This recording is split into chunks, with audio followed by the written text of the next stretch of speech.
Hello guys, તો આપણે આવી ગયા છીએ આજે વાડીએ. હવે તમે વિચારશો કે આજે ખંભે પાવડો કેમ લીધો છે. હવે હું તમને બતાવું કે આજે ખંભે પાવડો કેમ લીધો છે. આજે ખંભે પાવડો એટલા માટે લીધો છે કે આપણે બાંધશું ધોરિયા. અમારે સાહેબ આ બાજુ ધોરિયા બાંધવા પડે છે. ધોરિયા ન બાંધી તો હરખું પાણી ન ચાલે ને હરખું પાણી ન ચાલે તો હરખી વાવણી ન ઉગે. વાવણી નો ઉગે તો દેણા કેમ ભરશું.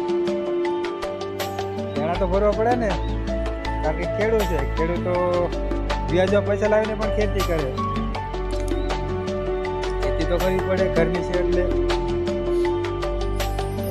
ધોરિયા અમારે બાજુમાં ચાલુ કરવાનું છે.